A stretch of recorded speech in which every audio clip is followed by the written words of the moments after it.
I'm learning a lot of computer and technology skills that I didn't have before. Dr. Gooch also really tries to get people to be open to asking questions and helping others.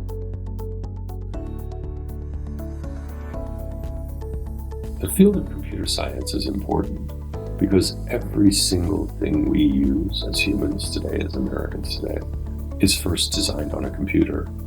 Everything, the car that I drive, the clothing I wear, my contact lenses, were designed on a computer. It's really fun, and it's not that hard either.